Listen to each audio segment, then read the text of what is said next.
There is mystery behind that masked grey visage and ancient life force. Delicate and mighty, awesome and enchanted, commanding the silence ordinarily reserved for mountain peaks, great fires, and the sea.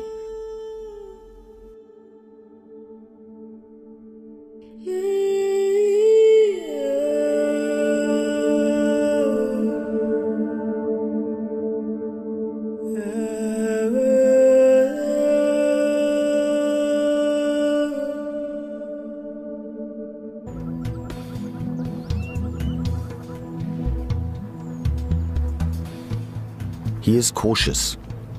Perhaps aware that he is no longer in his prime, he must avoid conflict with other males.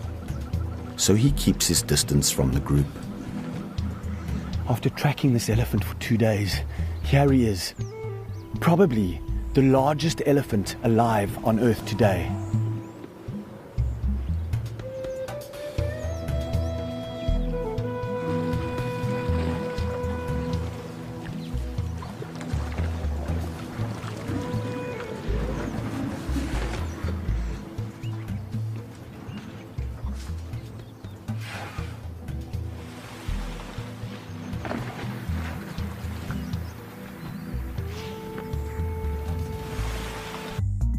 Tembe's border with Mozambique exposes the park to sustained poaching attempts from that country.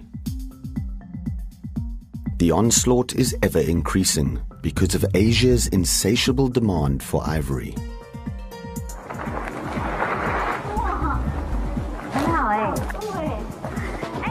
It is likely that Isilo's tusks ended up in an ivory trader's store, such as this one in Hong Kong, only to be shaped into ornate trinkets sold at great profit, benefiting mainly trafficking syndicates.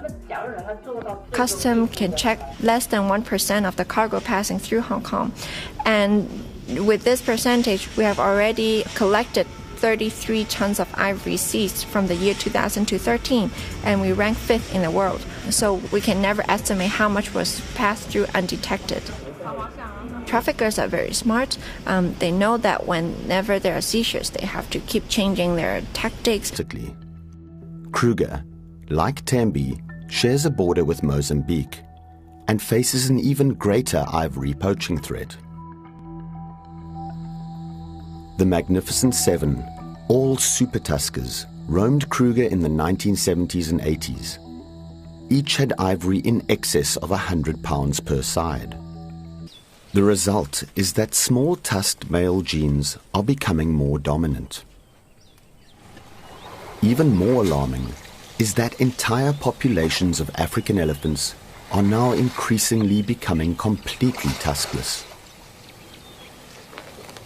Elephants need their tusks for a range of survival functions: stripping bark off trees, digging for water, and defending themselves.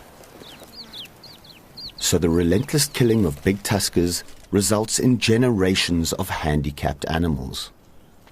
It also has a devastating impact on elephant social structures. There's a misconception that old of a species are no longer useful and can be hunted. People say, that, especially hunters, they will say, yes, of course we can hunt these, they're no use anymore. And it's absolute rubbish. What you're doing is you're taking out the big tusk gene for a start, and you're taking out the order of that herd, and you're doing the most damage at the top end. Most damage happens at the top end. If you want to take out a 3 or 4 year old, it's not going to do major damage. You take out a 50-year-old, and you've ripped into the fabric of that herd badly. Kenya, far to the north, is home to the last big tuskers outside South Africa. Satal roamed the Tsavo area for almost 60 years and became an emblem for the cause of elephant conservation. But he was killed by poachers. We found Satal's carcass on June the 2nd, 2014, and estimated it to be 1 to 2 days old, the carcass. Yeah, so he was a guy, one of the iconic elephants that was quite well known.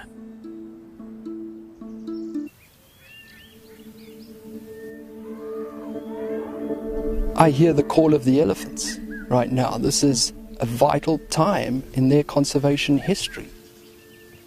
Their numbers are plummeting at a rate which we have never recorded before. Africa's elephants are imperiled, and really the great elephant tuskers are the ambassadors for the future conservation of elephants. And if we can't save this, the most iconic terrestrial animal walking our planet, I sincerely believe that the future for Africa's wildlife is pretty bleak.